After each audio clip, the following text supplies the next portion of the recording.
विवान सुनो ना, मुझे 1 हफ्ते के लिए मम्मी के घर जाना है तो प्लीज़ टिकट करवा देना। पापा की तबीयत कुछ ठीक नहीं है, वह चाहते हैं कि मैं 1 हफ्ते तो उनके साथ गुजार लूँ।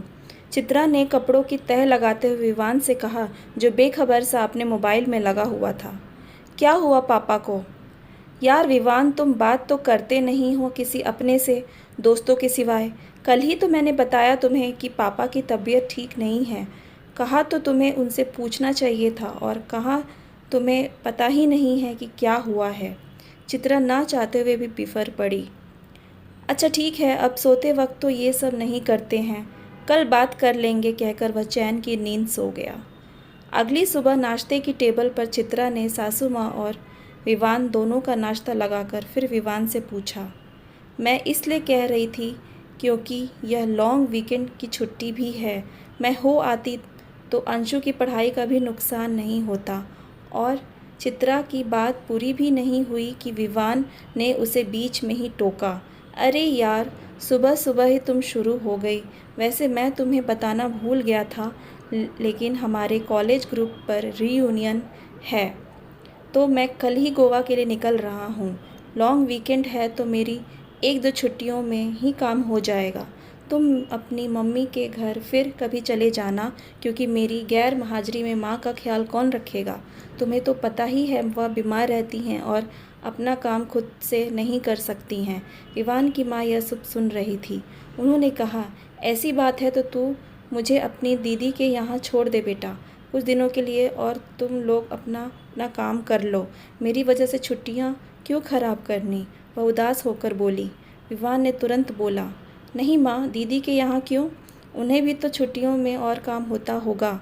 तुम चिंता मत करो, चित्रा देख लेगी, कहकर विवान निकल गया। चित्रा का मन भारी हो गया। यह एक दिन का नहीं है, विवान शुरू से ही ऐसा था। शादी के वक्त जब वह उसे देखने आया था तो उसने साफ कह दिया था कि उसकी ज़िंदगी का एक ही मकसद है, खूब घूमना फिरना, दोस्तों के साथ मौज मस्ती करना। यह सुनकर उस समय तो चित्रा खुश हुई थी कि वह भी घूमेगी और साथ साथ मस्ती करेंगे, पर वह भूल गई थी कि लड़की से पत्नी बनने से ही सारी आकांक्षाएं उन्हीं से लगा ली जाती है और जिम्मेदारियों का बोझ सर पर लाद दिया जाता है। समाज के सारे नियम औरतों के लिए ही होते हैं और मान सम्मान का टुकड़ा भी उनके सर पर रखा होता है, जैसे कि जरा सा भी डगमगाए तो सम्मान गिरकर चकनाचूर हो जाएगा। अपनी पहले ही कही गई बात का हवाला देकर विवान हर बार बच निकलता था कि मैंने तो पहले ही कहा था कि कोई ज़बरदस्ती नहीं थी। ऐसा नहीं था कि विवान चित्रा को साथ लेकर घूमने नहीं जाता था। साल में एक बार वो लोग सब परिवार हॉलीडेज़ के लिए जाते थे, पर उसके अलावा लगभग हर वीकेंड और 2 महीने में एक बार की लॉन्ग वीकेंड पर विवान अपने दोस्तों के साथ निकल लेता था। विवान की बीमार माँ का सारा जिम्मेदारी चित्रा के सर पर आ जाती थी। चित्रा उन्हें कुछ नहीं बोलती थी, क्योंकि बीमारी किसी के अपने हाथ में नहीं होती है। वह मजबूर थी, पर चित्रा को विवान ने मजबूर बना दिया था। उसे अपनी ही माँ की कोई फिक्र नहीं रहती, जैसे कि चित्रा से शादी करके अब वह आज़ाद हो चुका था। माँ के लिए डॉक्टर का अपॉइंटमेंट से लेकर दवाइयों और बाहर टहलाने तक का सारा जिम्मा चित्रा का ही था। वह चाहकर भी इससे मुंह नहीं मोड़ सकती थी। आखिर एक सवाल और उठता है कि फिर मायके से क्या संस्कार मिले हैं? समाज के इन भारी भरकम नियमों का विवान फ़ायदा उठाता था।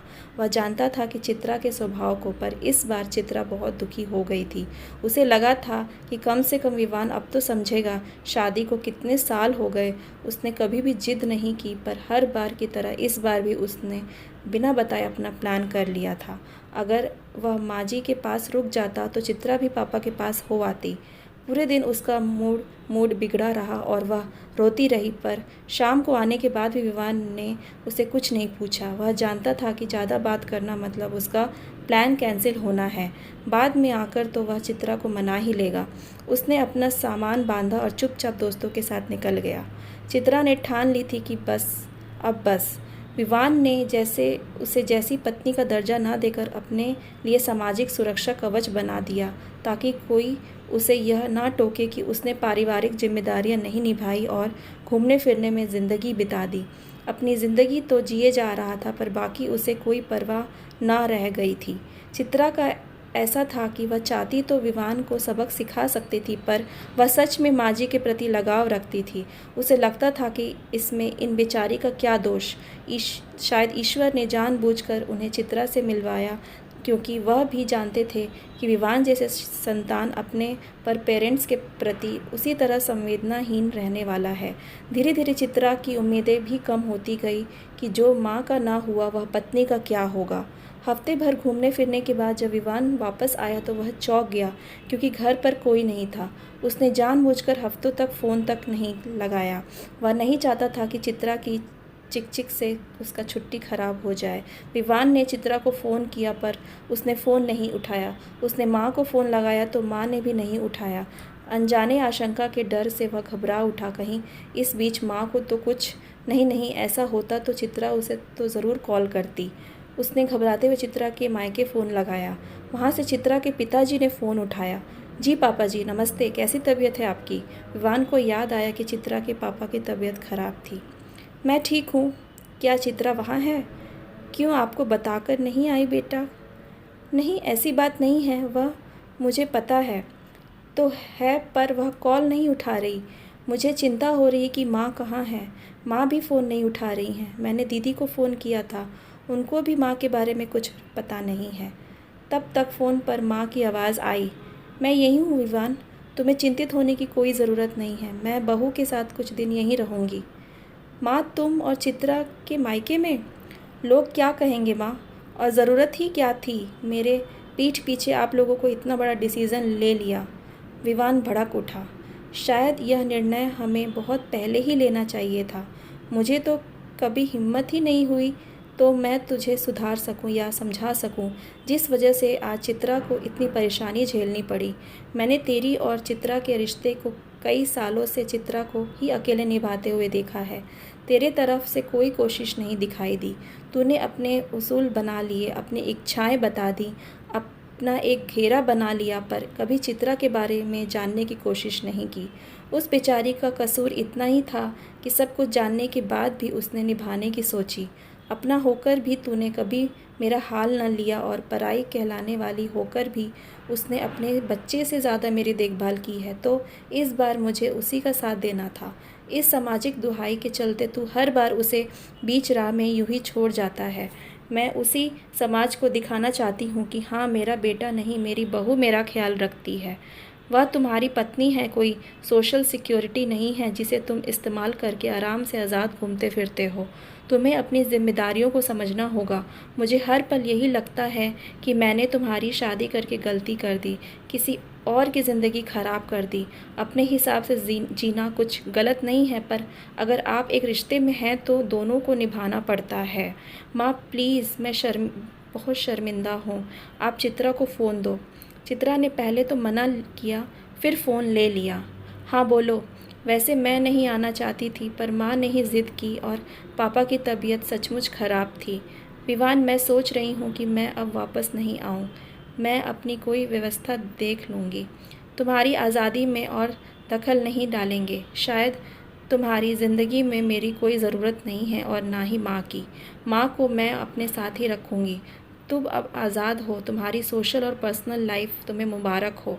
हाँ, ये सोशल सिक्योरिटी अब तुम्हें नहीं मिलेगी। मैं अपने बच्चे और माँ दोनों का ख्याल रख लूँगी। चित्रा ने फ़ोन रख दिया। विवान हारा हुआ सा खड़ा रहा। उसे अब महसूस हो रहा था कि उसने क्या खो दिया। दोस्तों, कई बार परिस्थितियाँ अलग अलग होती हैं। हर किसी की सोच और उनका निजी फ़ैसला अलग अलग होता है।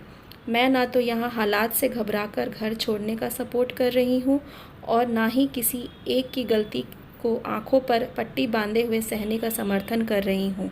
अगर सिर्फ बातचीत से बात ना बने तो नाराज़गी और मनुहार वही होते हैं जहाँ प्रेम होता है। रिश्तों में अहंकार का त्याग होना चाहिए और पूर्ण समर्पण भाव होना चाहिए। विवाह पश्चात अपने सपने को जीना बहुत अच्छा है, पर साथ साथ अपने साथी की भावनाओं का भी ख्याल रखना चाहिए। सामाजिक जिम्मेदारियां किसी एक पर नहीं लादी जा सकती हैं। उपरोक्त घटना में सास बहू का समर्थन करती है, पर कई बार नहीं भी करेगी। मायके वाले नहीं समर्थन करेंगे या दुनिया वाले समझाएंगे कि क्या हुआ, आदमी है, कमाता है, क्या इतना काफ़ी नहीं? उन हालातों में वह अकेली पड़ जाएगी। उपाय यही है कि लंबी देरी करने या घाव को नासूर बनाने से पहले ही खुलकर बात करें और रिश्तों में करवाहट ना घुलने दें। जहाँ प्रेम है वहाँ थोड़ा त्याग और समर्पण तो चाहिए होगा ना। रिश्तों में इन्वेस्ट कीजिए, खुशियों का रिटर्न प्राप्त करिए। Thank you. Please like and subscribe my channel.